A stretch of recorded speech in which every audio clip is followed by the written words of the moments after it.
सातारा सातारा म्हटल्यावरती प्रथम आपल्या डोळ्यासमोर येते ते कास पठार.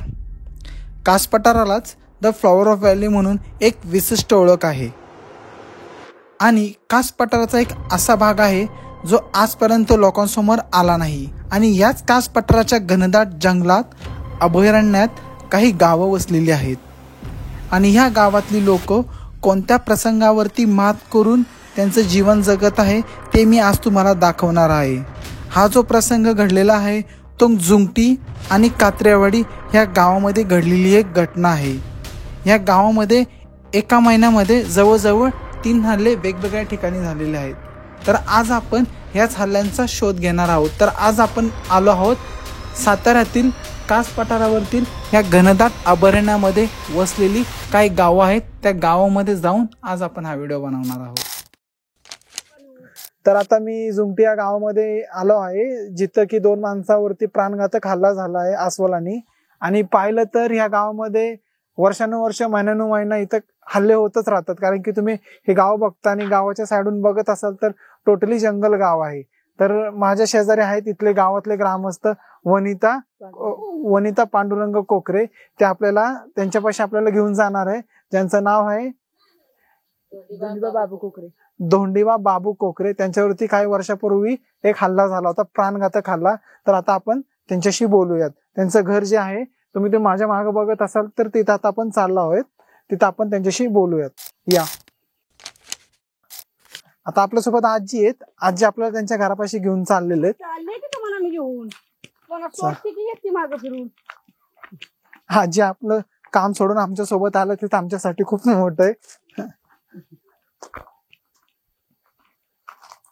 तुम्ही बघितलेत का प्राणी आजी या गावामध्ये कधी? कधी आता रानात गेले तर दिसतात. काय घरात येते गुरं चारायला जाताल तेव्हा? गुरं मी नाही आणि बाळगत. म्हणजे गुरं पाळत नाही तुम्ही? नाही बाबा, कसले एक बाई माणूस माझा होत झाला 5 वर्ष झाली. म्हणजे कसं काय आता त्याच्या नशिबाने काय करायचं बाबा. काय आजारी होते का ते? नाही एवढं.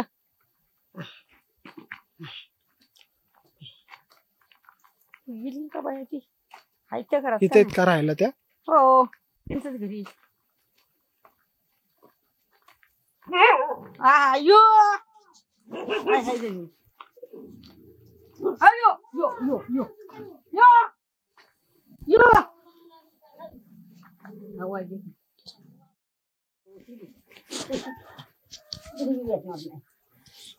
हा मावशी, तुमचं नाव काय म्हटले? माझं नाव गंगूबाई धोंडीबा कोकरे. आणि काकांचं? बाबू धोंडीबा कोकरे. बाबू धोंडीबा कोकरे म्हणजे त्यांच्या वडिलांचं नाव बाबू आणि त्यांचं नाव धोंडीबा. हा. तर मावशी आम्हाला सांगा ह्यांच्यावरती हल्ला कसा झाला होता? म्हणजे त्या टायमिंगला हे कुठे होते आणि कोणत्या कामानिमित्त गेले होते? गुरात गेले होते ते. गुरात गेले होते, गुरं घेऊन गेले होते. म्हणजे शेतामध्ये गुरं चारण्यासाठी?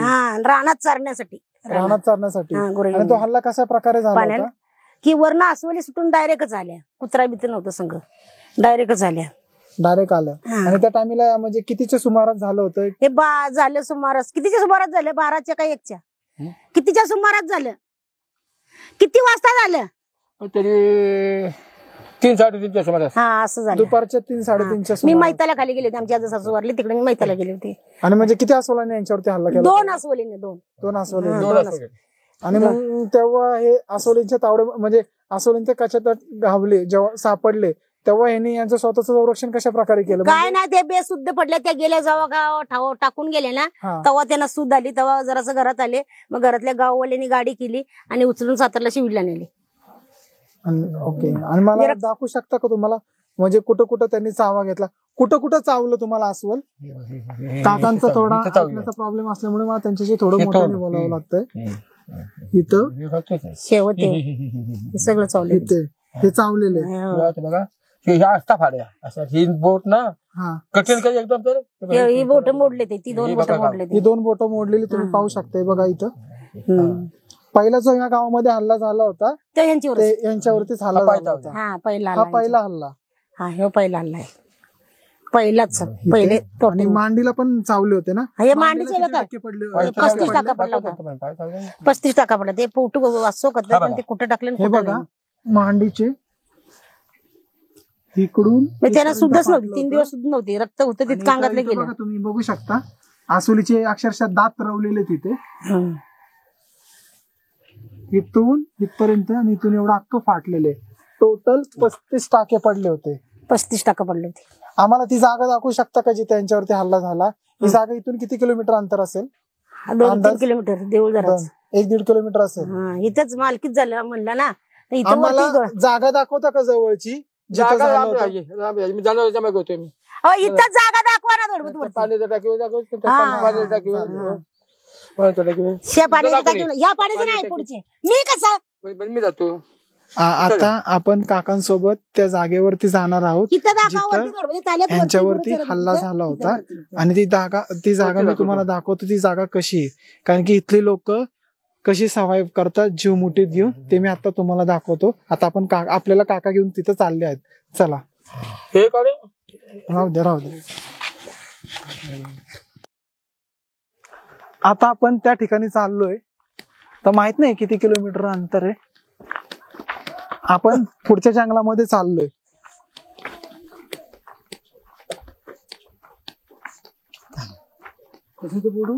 फोटो नाही. हा सोयीन मला खाली परत आहे म्हणून मग जागा होती ती आपल्याला धन्यवाद दाखवतो आणि येतो. ती पण येते.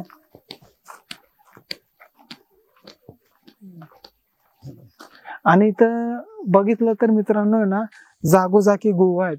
त्या गुहेचा अंदाज घेऊ शकतो की त्या गुहेमध्ये अस्वल असू शकतात.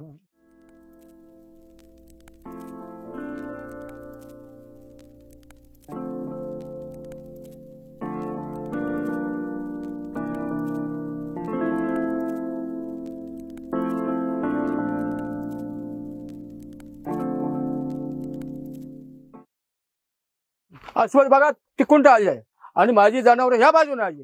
ह्या बाजूने याच्यानंतर काय झालंय, अस्वल जसं बकोर आलं का नाही तसं मी काठी घातली, काठी हातात घेतली. ती काठी घातला माझा हात धरला. हात धरल्याच्यानंतर मी हात मागावर का नाही की लगेच दुसरा हात धरला. दुसरा धर किंवा मांडीला तोंड घातली. मग असं मागं पडलो की मग बरोबर आली की गावाने गाव तिकडून धावत लोक आली. तेव्हा अस्वल पळून इकडे गेले. असा झाला. अस्वल पळून गेले मागे 2 होते. तुम्ही त्या टायमिंगला इथं कशासाठी आले होते ते डिटेल मध्ये सांगा. आणि नंतर गुरं गेल्यानंतर तुम्हाला इथून बाहेर काढलं तेव्हा तुम्ही शुद्धीत होतात की नाही ते पण सांगा. तिथं मी तिथून गावाने मला काय केलं, उचलून घरी नाही त्यानंतर गाडी नव्हती म्हणून डाळगत घेतलं. डाळगत घातलं आणि कासपर्यंत माझ्या खांद्यावर उचलून नेले आणि तिथं गाडी केली आणि मग माझ्या दवाखान्यात नेऊन दाखल केल्या. उचलून बेसूद झालो मी घरी, एकदम बेसूद झालो. त्यानंतर बाय पुन्हा वरड झाली का नाही तेव्हा मी बेसूद झालो. माझा हायता बिना माझ्या बोलता बिना मग लोकांनी डाळगत घातले आणि उचलले 4 गाडी नाही खांद्यावर घेऊन मागं पुढे आणि कासवर ताजी डोक्यावर नेले आणि तिथं मग गाडी केली आणि मग दवाखान्यात नेले मला. आजी, तुमचं संपूर्ण नाव सांगा. माझं संपूर्ण नाव सुलभाई धोंडीबा कोकरे. आणि तुमचं मावशी? दीपाली अंकुश कोकरे. आणि तुमच्या फॅमिलीमध्ये कुटुंबामध्ये कोणावरती अस्वलाने प्राणघातक हल्ला केला होता? मोठाच मुलगा आहे तिच्यावर, अंकुश कोकरेवर. अंकुश कोकरे. म्हणजे कशा प्रकारे झाला होता, म्हणजे नक्की त्या टायमिंगला असा कोणता प्रसंग घडला होता तो आम्हाला जरा सविस्तर सांगताल का? प्रसंग कसा घडला, जनावर होती त्यावर म्हणून त्या इकडे आणायला गेला, इकडे वरती वावरात पुढे. तिथून म्हणजे किती मीटर अंतर असेल? इथं काय पुढे तुम्ही आता ती शेती लागते ना रस्त्यावर, पुढंच आहे शाळेच्या पुढे रस्त्यावर जसं बघायला गेला तर दिसायला आलं होतं ना. जरा 6 वाजता किंवा दिसत होतं. 6 वाजता सूर्य मावळताना आमची सर्व गुरु आलीत, जनावर आलीत घरी. एक नव्हतं आले आणि एक खोंड आलंच नव्हतं म्हणून त्याला बघायला गेला. म्हणजे असं दुघट होतं ना दिपोळीच्या टाइमला दुघट होतं, असं दुःख आलेलं समोर जास्त. त्यांच्यामुळे त्यांना काय वाटलं आमचं ते कालवाडच आहे, जसं खोंडच आहे. ते पुढे गेलं तर पुढता बघतानाच ते अस्वल चाललं अंगाव हल्ला. सगळे तुमची गुरं आल्यानंतर एक वासरू तिथंच राहिलं. ते पाहण्यासाठी ते पुन्हा शेतामध्ये गेले. शेतामध्ये ते ऍक्च्युअल मध्ये वासरू नव्हतं तर एक अस्वल. त्यांना वाटलं ते काळ, म्हणजे आमचं पण खोंड काळच होतं ना. त्यांना वाटलं ते खोंडच आहे आमचं, तर ते अस्वल होती. आता तेवढ्यात मागा फिरता फिरता तिने पकडलंच की त्यांना. आणि कसं कळलं की त्यांच्यावरती तिथे वरड झाला ना, ते पळत आलं ना समोरच्या घरात, वरड झाला तिकडे. बैल घेऊन गेले ना त्यांच्या घरी, ते धावत आलं मला खालं पळत असं. त्यांनी एक लाख तिथंच पडला घातलं, ती असूल त्यांच्याच पाठीमाग. इथं त्याचं घाला, इथं घाला, अजून तसंच आहे मांडीला. मांडीचा रॉका काढलाय इथं, असंच आहे अजून, काढलाय अजून तसंच आहे की. त्याला आता तुम्ही त्याला जर बघितलं तर त्याचं कुठे तुम्हाला निघू शकते. इथंच खायला फुटेज तुमच्याकडे आहेत का मोबाईल मध्ये? नाही ना, त्याच्याकडेच मोबाईल आहे आमच्याकडे, त्यांच्याकडे. त्यानंतर इथून किती वेळा तुम्ही त्यांना दवाखान्यामध्ये पोहोचवलं? रात्रीच नेलं रात्री. आणि तुम्हाला इथं म्हणजे जास्त करून तुम्ही या जंगल आदिवासामध्ये राहता, तुम्हाला म्हणजे कुठल्या गोष्टीचा जास्त त्रास होतो? अस्वल आहेत, वाघ आहेत, असे जनावरांचं प्रत्यक्ष बघितले असतील तुम्ही? बघायला शेतात ठेवत नाहीत, गाडीने चालली जनावर आता पण आहेत शेताखाली. शेत म्हणजे शेतीची भरपूर नुकसानी करतात गाव. म्हणजे एक प्रकारे जर तुम्हाला शेती करायची म्हटली तरी ते एकदम जीव मुठीत घेऊनच करावी लागते. काय पेरल्यापासून ते काढून आणीस पर्यंत तर गहू 5 मिनिटं जर नाही तर गहू ठेवतात. आणि वरडून पण हालत नाहीत, जागर उभच राहते खाते ते गहू. मग त्याच्यामुळे ते सुटले. मग तुम्ही जे शेतात म्हणजे त्यावरती तुम्ही काय म्हणजे प्रयत्न केले काय हल्ले रोखण्यासाठी? म्हणजे आता जनावरांचा टायमिंग आणि तुमचा टायमिंग हा म्हणजे आता तुमच्या ज्या शेतात जाणाऱ्या ज्या पाऊल वाट आहेत आणि जनावरांच्या ज्या पाऊल वाट आहेत ते एकत्र झाल्यावरती तुमच्या आणि जनावरांची गाठभेट झाल्यामुळे जास्त करून या गावामध्ये हल्ले झाले. तसंच तर कसं मग म्हणजे त्यांचा आता सर्व महिला असे सासरे खालीत ना पुढे धोंडीबा कोंडीबा कोकरे शेतातच, त्यांना पण शेतातच खाल्ले रात्रीच राखण्यावर. राखण्याला ते पुढे घर आहे बघा, तिथं बी त्यांना रात्री शेतीतच खाल्ले, जागेवर खाल्ले. कुठं चावलं म्हणजे हाताला त्यांना असं कुठेतरी पायाला कुठेतरी मांडीला कुठेतरी चावलं असं. मग त्यांचं घर पुढं आहे, त्याला राखणं रात्रीच. कुत्रा भुकलं म्हणून बघायला गेलं, डायरेक्ट गोल्यात येऊनच खाला. म्हणजे गोल्या म्हणजे राखणीसाठी तुम्ही ते शेतामध्ये बनवता, माळ्यात येऊन खाल्लं. त्यांच्याशी आपल्याला भेटता येईल का? तर गवतरी असली तर असतील, नाहीतर मग माणसं शेतामध्ये केले असते. शेत इथंच आहे, पण जनावरांनी आमच्या मिस्टरांना साताराला नेले, गाडी करून अँब्युलन्स गाडी करून दिनकरच नेलं आम्ही खाली. दुसरी प्रायव्हेट गाडी कडून नेली. मग 15 दिवस 8-15 नुकसान भरपाई काहीतरी भेटली त्याला, अंकुशलाच माहिती असं, ड्रायव्हरलाच माहिती. तुम्हाला पण भेटली नुकसान भरपाई? काय थोडी आपली तवाची तशी थोडी आता म्हणजे त्यांना माहिती असणार, त्यांना माहिती असं. आणि त्याला बघितलं त्याचा फोटो बरोबर अजून दिसतोय, इथंच घाव ना असा आहे मला.